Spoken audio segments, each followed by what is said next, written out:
I've got 3 videos for you. He's been going around just clipping up videos that he's posted of himself, ringing up car dealerships, pretending to be a buyer, and basically seeing, are these sellers worth their soul? Let's check this one out. If your general manager or your owner of your store heard you take this call. This is Josiah. May I help you? Yeah, I was calling to get some information on a pre-owned vehicle. Sure. Which vehicle? It's a 2018 Jeep Compass. So I'm going to tell him intentionally that the information's wrong, and let's see how he handles it and if he can come back from it. This is a totally different call than I've done before. What was the price tag on it? Was it the $8,900 one? Yeah, $8,900. What information would you like about it? Okay, so it's a 2018 Compass, and it's $8,900, and I see the price or the miles at 37,898. Is that correct? 137,898. Oh, okay. I thought it said it had 37,000 miles. 137, and that one we are selling that one as is. Oh, okay. I got it. Watch. Let's see if you can convert me anything else. Some notes on it. Like the power sunroof does not work. Okay. Well, I appreciate it. I'm going to look for something with less miles. Thank you so much. All right, no problem. Hey, sir. Yeah, sorry. Oh, no, it's okay. And what was your name? Josiah. Oh, Josiah. Let me ask you a question. Do you guys have a lot of newer vehicles there with lower miles? So we got 411 used vehicles right now. So How long have you been selling for? a year and a few months. So you were totally honest. You're like, hey, the vehicle, it has a messed up sunroof. It's got 137,000 miles. And I said, man, I want to stay with something with less miles. Do you think that we should have talked to them about vehicles that have 30 to 40,000 miles that are SUVs that you have on the lot? Whenever I call and you have 411 or 400 plus, pre-owned vehicles in stock, and a lot of them have lower miles, and I'm wanting something with lower miles. If your general manager or your owner of your store heard you take this call and you had a lower mile vehicle that you could have told me about, but you didn't. See, this guy came into work today to sell cars. He's got 400 vehicles on his lot with lower miles. At what point should have said, you want lower miles? Are you kidding me? If you came in, this isn't the car I would sell to my mother. I'm gonna be totally honest. It's sold as is. But if you're wanting lower mile vehicles, I've got 400 of them in stock. Can you talk to me for a minute? What are you looking for? What are you replacing? Who's this vehicle going to be for? We're going to figure this out on this call right now. Did he do any of that? No. Dealerships are burning their freaking phone departments to the ground. They're letting anybody who breathes take their phone calls and ruin their brands. It literally takes 20 years to build a reputation and one day to tear it down. If I was this dealer, I would be furious. Unreal. Josiah, he's been selling for just over a year. He's already lost any enthusiasm or motivation he had for the role. Could have. You got 400 plus cars there with lower mileage. Your prospect has just told you, I'm looking for a car with lower mileage. And you go, could have told him that, but too busy eating my sandwich or having a cigarette or doing absolutely nothing and clock watching and waiting to go home. I'm not an advocate for firing people on the spot, but this guy's not really leaving us much choice, is he? Shocking. If a prospect tells you what they want, can you find them a solution? And this guy had hundreds potentially of options to show, and he just goes, no problem, see you later. It should be see you later to his sales career. On to the next one. You think that you can replicate and redo what I just taught you? Yes or no? Yeah. I'm going to give you one shot to earn my business. Ring, ring, re-answer the phone. Go.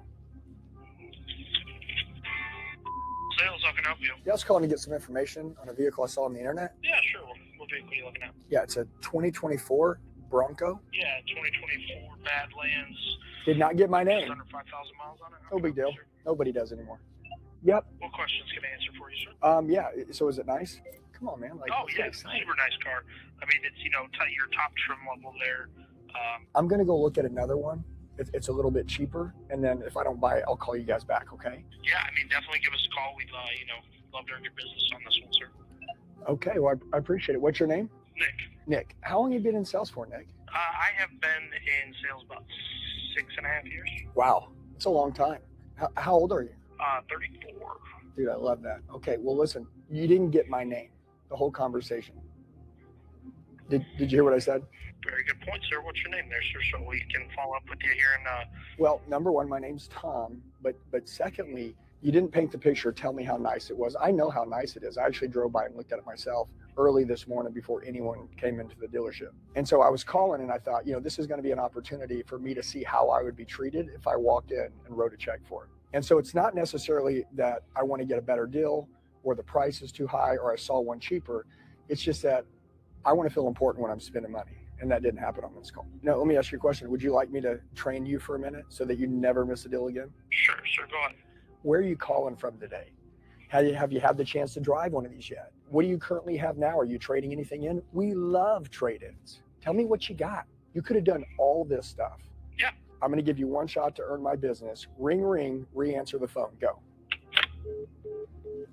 Oh, This is not a bad attitude. This right here is the standard of the dealership. And this dealership lets this guy stay in there every day. And he hung up on a customer because he did a horrible job and he got caught. By the way, in the dealership, this is probably a normal everyday practice. And I just showed you guys this live.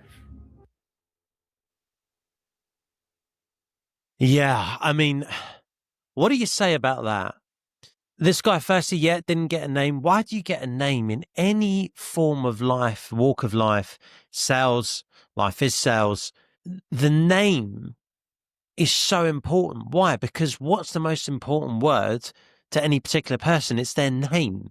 It's how you can gain control of a negotiation, of a deal cycle, of a sales cycle by just dropping the name in to make sure you have their attention at certain times or actually use it. You can use a name in a multitude of ways. So it's super important to get the name. But also, I guess this is the world we live in. No one wants to do the hard yards. No one wants to learn. This guy is doing everything wrong. Andy Elliott's going to show him, hey, look, this is what you can do. And what did Andy Elliott show him? Ask questions. Ask questions. Discovery is the start and the foundation of any deal, any sales cycle. Discovery is the foundation of it all. You need to start by asking questions. Why do you ask questions? Because that helps you understand your prospects' needs. Where are they? If they just ring you up and you're just an order taker and then go, yeah, I'm looking for this, but it has to be this. And we'll be like, well, we haven't got this, or it's too many miles, or it's too expensive.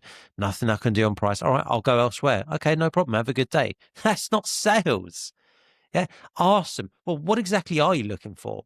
Have you got a car, another car to trade in? Why are you in the market for a car right now? Why has this particular car caught your attention? Anything. Ask something. We're not order takers. And unfortunately, this guy hasn't received the right amount of training, or any training it looks like, or beyond the basic level of training. And then when he has his chance to speak to the Andy Elliott, the number one guy in his field, he hangs up, says it all. Right. On to the last one. Thank you for holding. This is Kevin. How may I help you? Kevin, I was calling to get some information on a pre-owned vehicle I saw on the internet. All right. And what is your name, sir? Tom, Nice. Vehicle are we looking for? it's a 2020 Chevy Trailblazer. Ooh, yes, sir. We do have it. Okay, great, man. Thank you. What can I do for you on that, sir? Okay, so I see it listed at $25,614. Is that correct? Yes, sir. What's your best price? That would be on a manager, sir. I could go to a manager, talk to you, and see where we could be on it. Let's just talk to the manager. I'll be happy to wait. All right. Give me just a minute. I will be right back to you. Thank you so much. These managers We like Kevin. are on the phone, deadly at connecting and explaining why they're different. And when I say the price is too high, instead of going into it's all about the money, he should tell me why they can charge more for this car and why they're different. And I bet he won't. I can smell it through the phone. Hey, Caleb, this is Tom. Are you one of the managers? I am the manager. What's going on, buddy? Oh, okay. I was calling to get some information on a 2020 Chevy Blazer, and I gave your salesperson really Black RS? Yep, really nice salesperson. And I was Yes, asking him, what's your best price? And he said that the internet price was your best price. And I said, obviously, he doesn't have the authority to discount anything. So I thought I would talk to you. Nah, that's not much help. I can do 25.4 on it. Okay. Well, it looks like I'll buy the one at 24.8. I appreciate you guys. Thanks so much. Cool.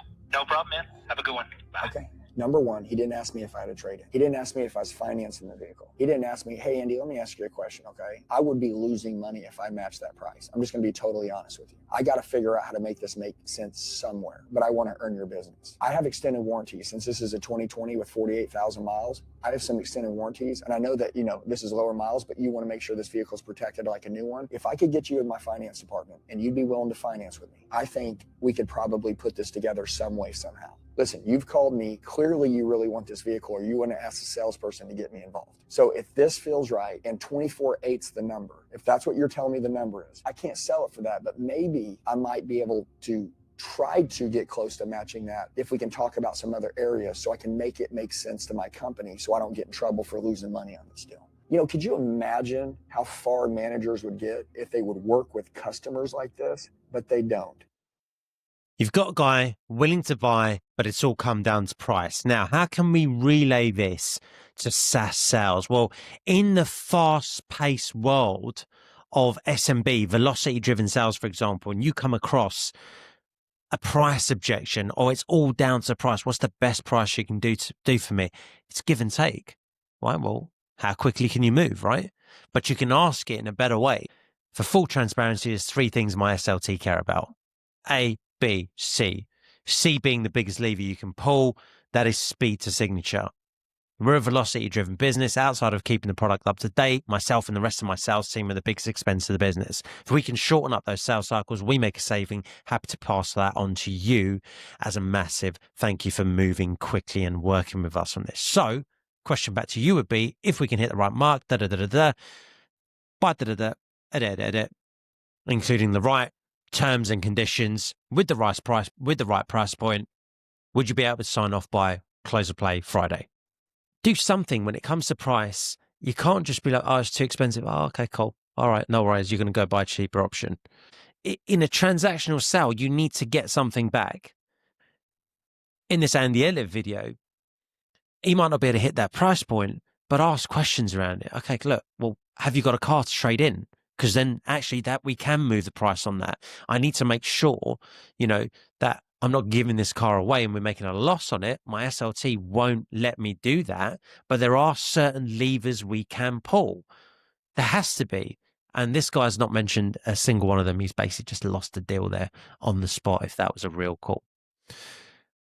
Guys, I hope you enjoyed that. By the way, if you did, don't forget to like and subscribe. It really helps the channel and it really helps me reach more people. So if you think there's useful content here, hit that like, hit that subscribe button, and notify yourselves for the next podcast